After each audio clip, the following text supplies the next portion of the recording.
Bonjour. Je suis très heureuse de me retrouver ici aujourd'hui à la basilique Notre-Dame-du-Cap pour vous entretenir sur la famille, sur l'amour qui est vécu en famille et dans le couple. Ma mère aime beaucoup Notre-Dame-du-Cap. Quand on était plus petites, mes sœurs et moi, puis qu'on était malades, ma mère attachait à notre camisole une petite image de Notre-Dame-du-Cap pliée en quatre. Elle faisait ça bien avant de nous donner des médicaments. Tous les soirs, ma mère priait avec nous dans notre chambre où on dormait toutes les trois. J'ai été émue de retrouver les mots de cette prière dans le livret de prière et de célébration que vous avez dans vos bancs. Souviens-toi, ô douce Vierge Marie, qu'on n'a jamais entendu dire que tu aies abandonné aucun de ceux qui ont eu recours à ta protection. Je vous jure que c'est vrai. Mes parents m'ont donné un héritage formidable. Ils m'ont aimé, ils m'ont appris à aimer, ils m'ont appris aussi à m'aimer. Ils m'ont appris aussi que j'étais aimée de Dieu. C'est pas rien. Mon père et ma mère étaient très différents l'un de l'autre, mais aussi complémentaires. Mon père, un comptable, un être rationnel, un être juste, un petit peu sévère, mais un homme très bon. Il avait beaucoup de respect pour toutes les cultures. Il aimait échanger avec une personne venue de l'étranger. Il y avait beaucoup d'amis de cultures différentes. C'était un homme cultivé, pas très riche, mais qui s'était contenté de voyager avec les encyclopédies. Il aimait la musique, particulièrement l'accordéon qu'il jouait d'ailleurs. Maman, elle, c'était la sensible de la famille, l'artiste, la merveilleuse couturière. Elle s'impliquait dans tous les projets de ses trois filles. Il y en avait des projets. C'était notre fan numéro 1. Aujourd'hui, mes parents sont âgés. Ils ont 84 et 89 ans. Leur mémoire fait défaut. Et comme le dit la chanson que chantait Diane Dufresne, l'oubli est un affreux voleur. Mais je suis très reconnaissante envers mes parents pour m'avoir légué de belles valeurs. L'honnêteté, l'amour du prochain, la générosité. Ils m'ont aidé à développer le sens artistique. Ils m'ont donné de l'éducation, une foi, un esprit de famille. À mon tour, moi, je pense que je suis née pour être mère. Toute petite, je me souviens que je rêvais d'être mère, d'avoir une famille, d'avoir un amoureux, puis d'avoir des enfants. Je ne vous cacherai pas que j'en voulais 7. Je leur avais tous trouvé un nom. C'était mon rêve. J'en ai eu 2. Bon. Mais c'est comme si tout le reste était secondaire. J'étais brillante à l'école. J'aurais pu faire une grande carrière. Mais à 24 ans, j'ai choisi et vraiment choisi de rester à la maison pour vivre avec ma fille qui venait de naître, avec mon mari, pour me recréer à l'intérieur de ma jeune famille. Plus tard, il y a eu la belle Catherine aussi qui est arrivée. Et j'ai toujours été très heureuse d'être entourée de ma famille. Vous savez, à la naissance de ma première, la belle Marie-Hélène, l'aînée, il s'est passé comme quelque chose en moi de très profond. Je tenais cette petite boule de vie précieusement et si belle dans mes mains. Puis en même temps, je recevais les larmes de mon mari qui pleurait sur mon front. C'était comme le baptême d'une nouvelle famille à 3. Moi, la naissance d'un enfant, ça me réconcilie avec la vie. Ça me permet de m'émerveiller encore et encore de la beauté de la vie, de la puissance de la vie, qui est caché en chacun de nous. J'ai expérimenté l'amour inconditionnel, le don de soi, la gratuité à l'arrivée de chacun de mes enfants et de mes petits-enfants. La naissance d'un enfant, c'est un souffle de vie qui apporte sur son passage un élan d'amour et de générosité. C'est peut-être ça la spiritualité, parce qu'il y a quelque chose de Dieu dedans. Il y a un enfant qui rejoint un adulte sur le chemin de sa vie et tout bascule. Mon cœur, mon âme, mon emploi du temps, tout a été bouleversé, rien n'a plus jamais été pareil. Laissez venir à moi les petits-enfants, disait Jésus, et ne les empêchez pas, car le royaume des cieux est à eux et à ceux qui leur ressemblent. La famille, pour moi, je ne vous le cacherai pas, c'est un lieu d'enracinement, un lieu d'appartenance. C'est un lieu qui me donne un ancrage, qui m'incarne dans la vie. C'est mon port d'attache, mon équilibre, mon terrain d'expérimentation. Ça me donne des racines. Ça me ground dans la réalité de la vie, de ma vie de tous les jours. La famille, c'est aussi, sans contredit, le lieu qui me pousse en avant. Mon époux Jean-Marie et mes 2 filles ont toujours été là pour m'encourager dans mes projets d'études quand j'ai recommencé à étudier à 30 ans, dans mon retour au travail, dans mes 1001 projets, et croyez-le, j'en ai quelques-uns. J'ai dit des milliers de fois à mes filles, « Je t'aime », en attendant bien sûr leur « Je t'aime moi aussi ». Avec mon petit-fils qui a 3 ans, Étienne, ça m'arrive tellement souvent de lui dire « Tu savais-tu, Étienne, que je t'aime? » Puis lui, il me répond presque aussitôt « Ben moi aussi, je t'aime, mamie. » Il me semble qu'on peut passer des journées à se dire « Je t'aime », puis ça fait du bien. L'amour dans la famille, c'est ce qui me donne des ailes, qui me permet de me dépasser, de pousser mes limites, d'aller toujours un peu plus loin. C'est un lieu d'apprentissage, un lieu de confiance. L'amour au sein de la famille, ça donne des racines, mais ça donne des ailes aussi. La dynamique de la famille, c'est important parce qu'elle nous forme pour l'avenir, c'est notre base. C'est le premier groupe social, la famille. C'est le premier groupe où s'exerce l'autorité. C'est là où on vit les premières fraternités.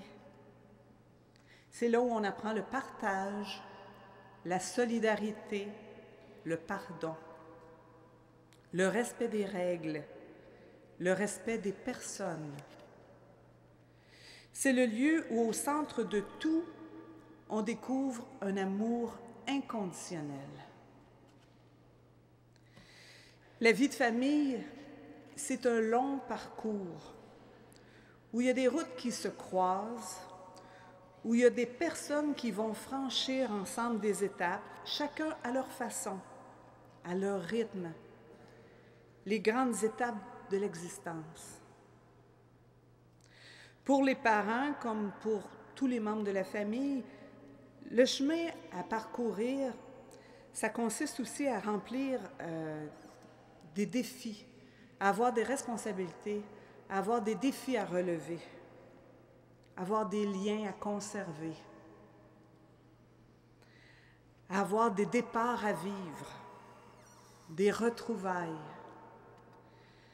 à vivre parfois, j'en suis là, à une maison qui est devenue un petit peu grande. Il y a un temps pour apprendre à marcher. Il y a un autre temps pour définir son identité. Un temps pour apprendre à être fécond. Un temps pour grandir.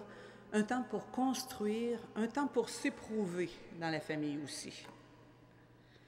Pour chacun, la route est unique, est tracée d'avance pour personne.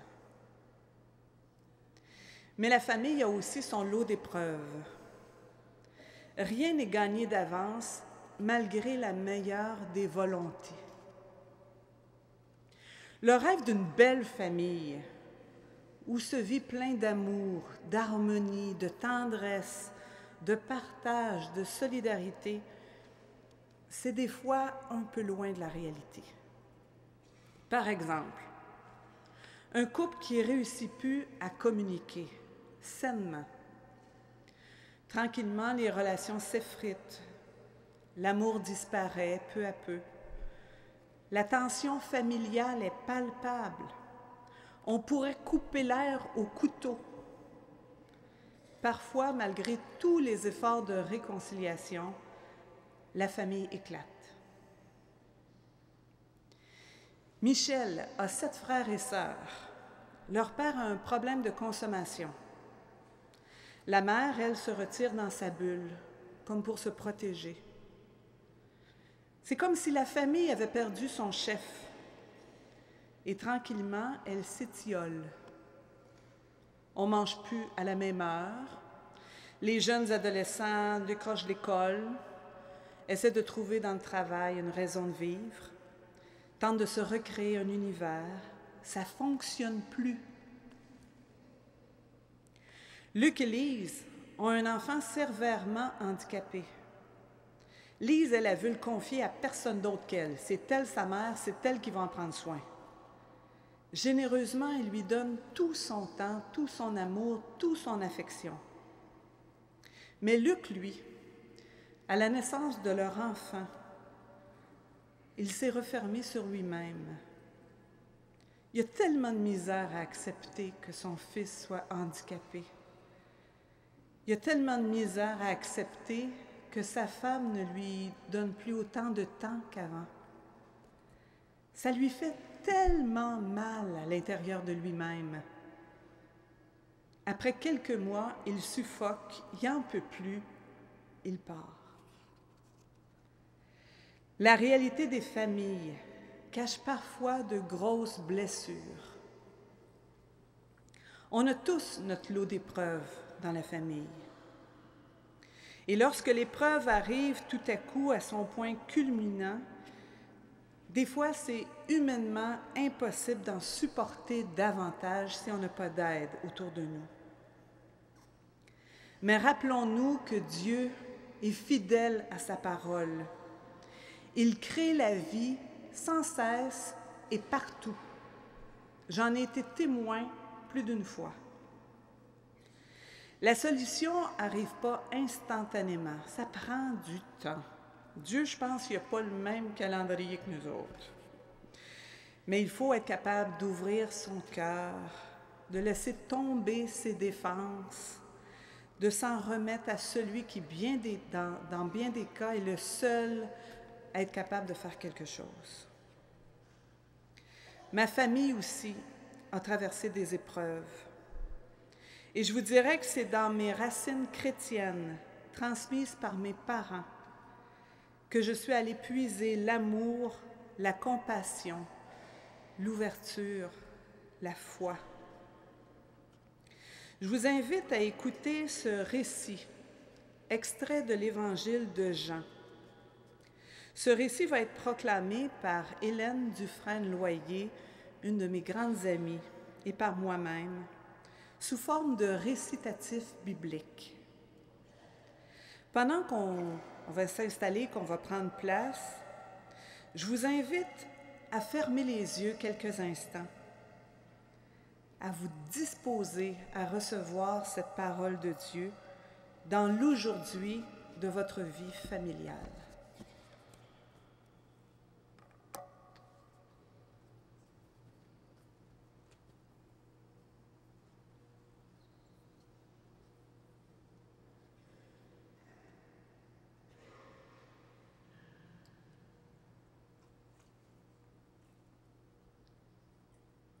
Maintenant, ouvrons les yeux pour recevoir ensemble cette parole de Dieu tirée de l'Évangile de Jean.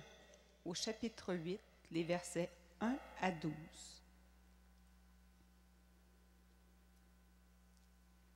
Quant à Jésus, il s'en alla au mont des Oliviers, mais à l'aurore, il se présenta encore dans le temple, et tout le peuple venait vers lui, et s'étant assis, il les enseignait. Les scribes et les pharisiens lui amènent une femme surprise en adultère, et la plaçant au milieu, ils lui disent: Maître, cette femme a été surprise en flagrant délit d'adultère. Or, dans la loi, Moïse nous a commandé de lapider celle-là. Toi donc, que dis-tu? Il disait cela pour le mettre à l'épreuve, afin d'avoir de quoi l'accuser. Mais Jésus, se baissant, du doigt écrivait sur le sol. Comme il persistait en l'interrogeant, il se redressa et leur dit: Que celui d'entre vous qui est sans péché, le premier, lui jette une pierre. Et se baissant encore, il écrivait sur le sol. Et eux, entendant cela, se retiraient un à un, à commencer par les plus vieux. Et il fut laissé seul, et la femme était au milieu. Se redressant, Jésus lui dit: Femme, où sont-ils? Personne ne t'a condamné. Elle dit: Personne, Seigneur. Et Jésus dit: Moi non plus, je ne te condamne pas. Va et ne pêche plus désormais.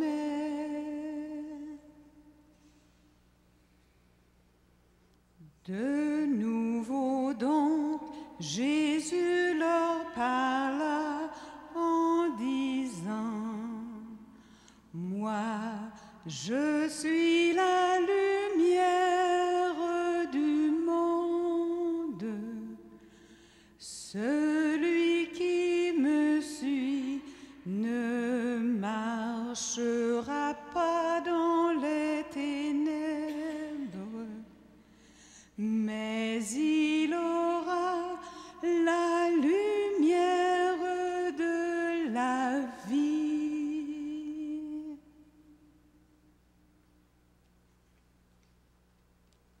Acclamons la parole de Dieu.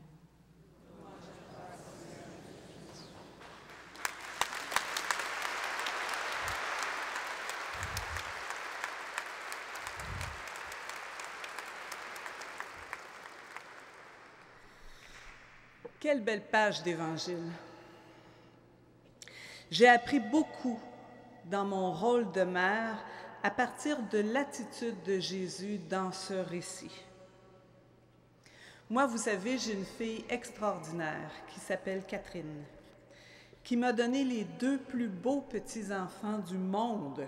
Je suis sûre que c'est moi qui les ai. Catherine est enjouée, est énergique, est drôle et elle me ressemble un peu. C'est une fonceuse. Mais c'est aussi ma mère Teresa. Elle veut sauver le monde.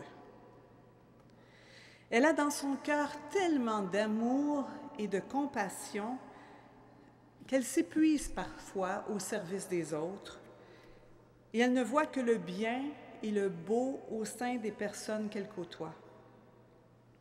Elle se fait prendre parfois. Il y a 3 ans, Catherine est revenue à la maison. Quand elle a eu le courage de sonner à notre porte avec ses 2 petits-enfants, Étienne n'avait que 5 mois, elle arrivait complètement démunie. C'était comme des grosses roches, comme les grosses roches de l'Évangile, qui étaient prêtes à l'écraser. Plus d'emploi, elle travaille en aéronautique. Pas le droit à l'assurance chômage, parce qu'elle revient d'un congé de maternité. Pas de maison. La sienne est pleine de moisissures, elle n'est pas habitable pour un enfant qui est asthmatique. Plus d'amoureux. Son conjoint l'a quitté. Et avec ça, 2 enfants, une fillette de 2 ans, un bébé de 5-6 mois, qui avait déjà 2 séjours à l'hôpital à son actif. En bout de ligne, comme pour la femme de l'Évangile, c'était la vie même de Catherine qui était en jeu. Catherine était piégée. Elle avait faim dans son corps et dans son âme, alors elle est revenue dans ses racines pour y trouver amour et stabilité. Elle n'avait plus grand-chose à partager, sinon son amour, sa vivacité, sa détermination. Comme dans l'Évangile, c'était un clair-obscur, un temps de la journée qui est ni le jour ni la nuit. La lumière n'était pas encore là. Dieu est le seul qui peut apporter la lumière dans la vie de Catherine. Alors, en urgence, Dieu nous a fait ouvrir les bras grand de même à mon mari et à moi. Des bras grands ouverts, pleins de tendresse, une maison ouverte, une maison accueillante. Elle demandait l'asile pour 1 semaine. Elle est restée 3 ans. Dieu est intervenu dans nos vies de manière inattendue. Comme si un rayon de lumière soudainement pénétrait dans un sombre tunnel qu'on devait traverser ensemble. Cette clarté, au bout du tunnel, nous a encouragés et nous a donné la force de continuer notre marche ensemble vers la sortie, vers la libération, vers la vie. Comme dans l'Évangile, la loi nouvelle de Jésus, Fils de Dieu, ça s'inscrit dans la chair de l'être humain et non dans la pierre. Dieu a fait germer la vie dans le cœur des personnes. Dans l'Évangile, vous avez vu, Jésus trace avec ses doigts des traits sur le sol. Il attend. Il attend que la femme se calme, qu'elle retrouve son souffle. Il lui donne du temps. Il ne dévisage pas comme pour lui laisser le temps de se retrouver elle-même. Du temps pour respirer, pour refaire surface, pour prendre conscience qu'elle est sauvée, qu'elle peut faire de nouveaux choix. C'est aussi ce qu'on a tenté de faire avec Catherine, lui donner du temps pour reprendre son souffle, pour retrouver son aplomb, pour discerner les voies à suivre, pour qu'elle retrouve la force de se remettre en marche avec ses 2 petits. Ça a pris 3 ans.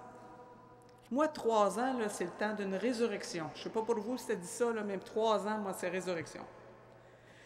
Et aujourd'hui, je peux affirmer comme dans l'Évangile, le salut est bien arrivé en elle, dans la maison de son être.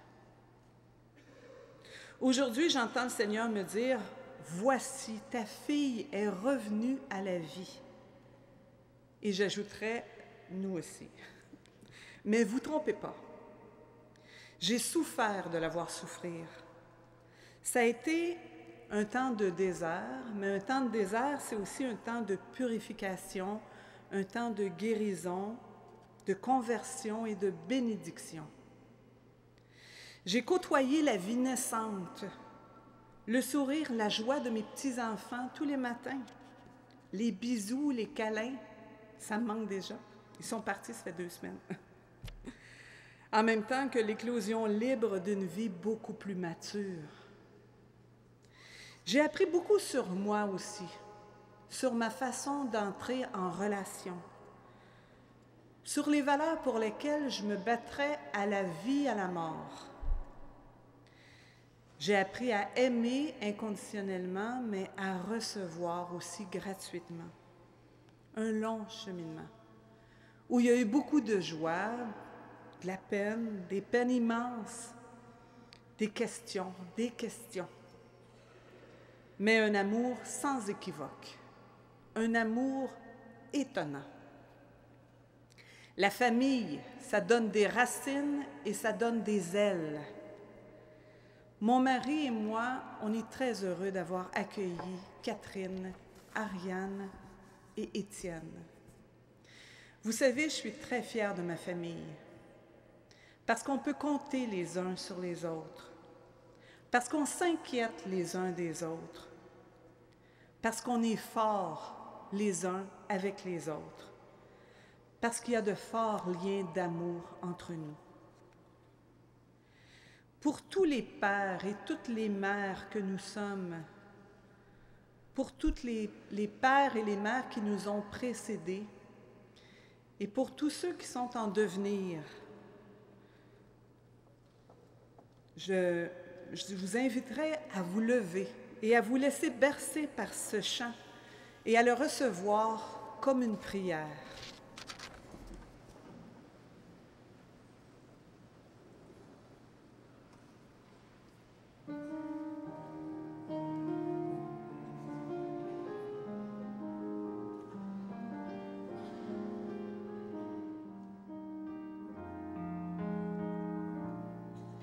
J'ai un père et j'ai une mère que j'appelle papa et maman.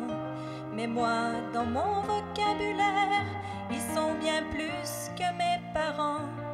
Ils sont le ciel et la terre, et moi cet arbre grandissant qui a besoin de leur soleil, de leur lumière pour être fort, pour être grand.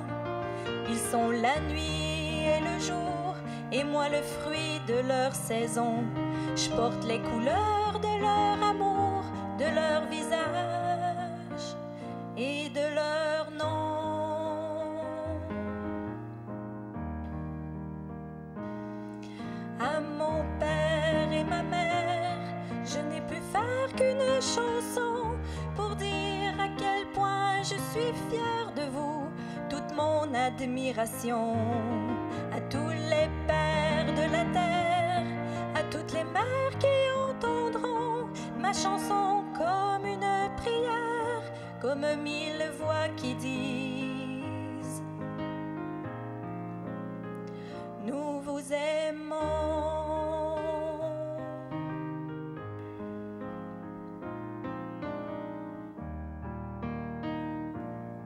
J'ai un père et j'ai une mère que j'appelle souvent par leur prénom. Pour moi c'est Jean-Pierre et puis Claire, pour vous c'est peut-être Lise et Gaston. Ils sont le feu et l'air, ils se consument avec passion. Peu importe le millénaire, les flammes dans leurs yeux brûleront.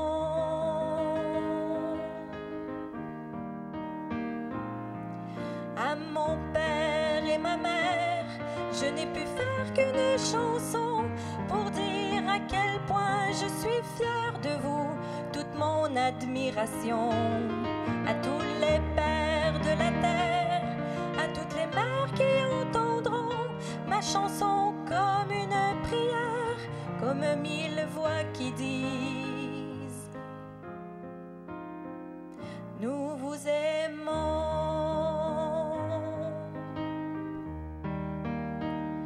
Nous vous aimons.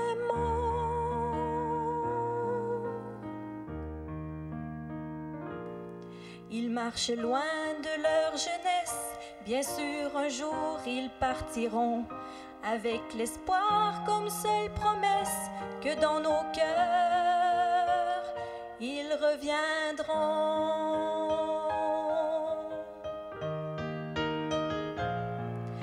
À mon père et ma mère, je n'ai pu faire qu'une chanson pour dire à quel point je suis fière de vous, toute mon admiration, tout ce que vous avez pu faire, sacrifier, rêve et passion, ce que vous avez laissé derrière, à quel prix et à quel nom, à tous les pères de la terre, à toutes les mères qui entendront ma chanson comme une prière, comme 1000 voix qui disent: nous vous aimons.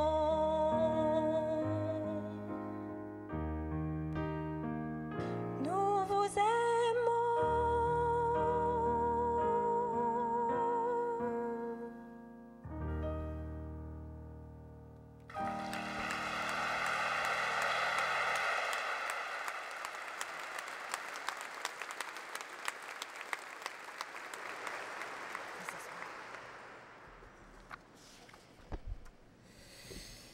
En conclusion,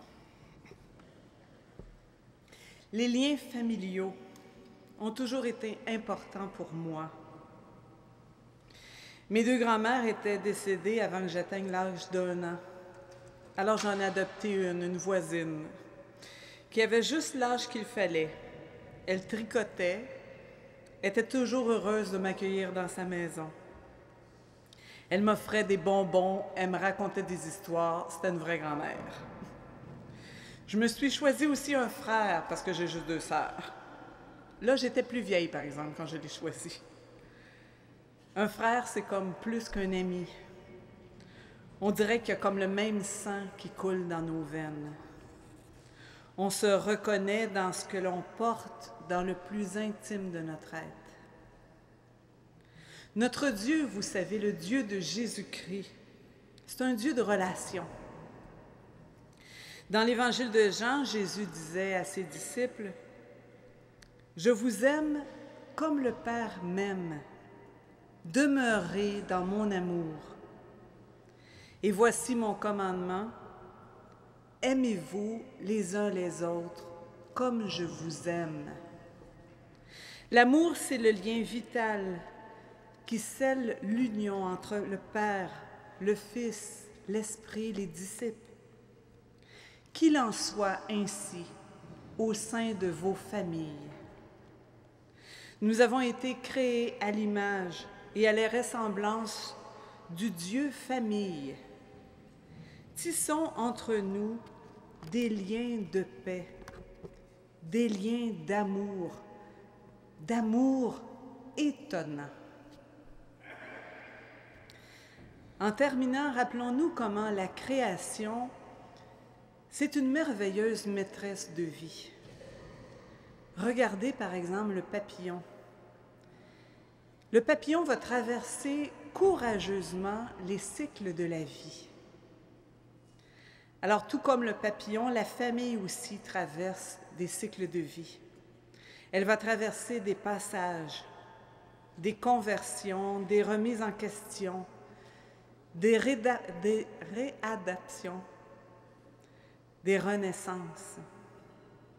Elle doit aussi développer un esprit d'ouverture au changement, des attitudes de compassion, d'écoute et d'accueil des diverses générations, pour que chacun des membres de la famille puisse y grandir et déployer grandement ses ailes en toute liberté.